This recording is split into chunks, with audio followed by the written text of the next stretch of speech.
స్పారోలకి అంటే నేను స్పారోలకి ఇల్లు కట్టినా అని చెప్పినాను కదా, అదిగో ఈ స్పారోలు చిన్న స్పారోలు అరే రే పారిపోయినాయి.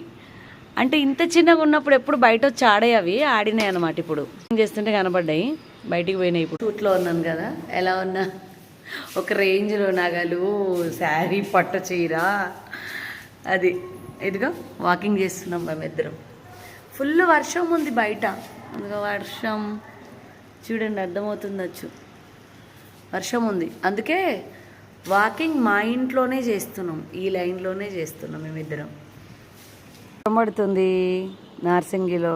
కొడుకు మా హ్యాపీని తీసుకురావడానికి వెళ్తున్నాడు చూడు, గొడుగు ట్యూషన్కి వెళ్ళింది. అది 4 గంటలకల్లా క్లోజ్ చేసేస్తున్నాం మేమైతే ఫుడ్.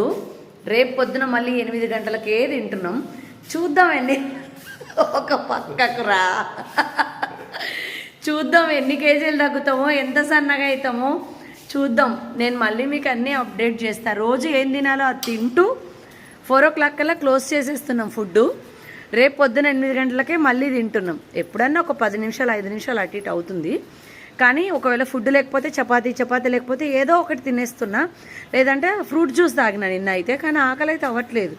అంటే ఎట్టి పరిస్థితుల్లో 4కి తినాలి ఏదో ఒకటి. మీరు 1కి తినండి, 2కి తినండి, 4కి ఏదో కొంచెం తినేసేయండి. మొన్న ఒక రోజు అయితే పాలే తాగిన షూట్లో ఏం దొరకక, టైంకి ఏమి ఉండవు కదా. ఏమో కొంచెం ఫేస్ అలా సన్నగా అయినట్టు అనిపిస్తున్నది. చూద్దాం ఏం జరుగుతుందో. ఇంకా ఒక 20 days 30 days చేసిన తర్వాత ఇవాళకి ఒక 9 రోజు అనుకుంటా. కానీ చాలా హ్యాపీగానే ఉంది. అంటే ఆరోగ్యకరంగా తగ్గుతున్నానేమో అనిపిస్తున్నది. చూద్దాం, చెప్తా నేను మీకు. సరే లోపలికి పిల్లలు, అదిగో గొడుగు లోపలికి వస్తా. గొడుగు ఉన్నప్పుడు వీడియో తీస్తా అనుకున్నా, మేము వాకింగ్ చేసేలోపు వచ్చేసిండ్రు. ట్యూషన్ మంచిగా చేసుకొని వచ్చినావా? అప్పచెప్పినావా టీచర్కి? ఓకే. మీ అన్న బ్యాగ్ మొయ్యాలా, నువ్వు నడవాలా, నీకు ఒక గొడుగు రావాలి. అబ్బా నీలా మమ్మల్ని పొడిచేటట్టున్నాడు రా ఆయన. అబ్బో ఎంత అదృష్టమంతరాలు నువ్వైతే.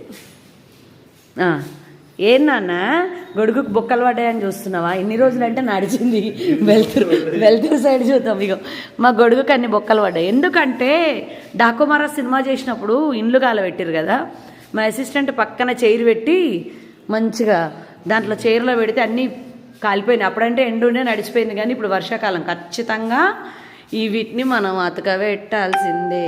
కన్నా అతకబెట్టాలి క్లాత్తోని. అది ఉంటుంది కదా ఫెవిస్టిక్ ఉంటుంది కదా, ఫెవిస్టిక్తో అతకబెట్టాలి క్లాత్తో.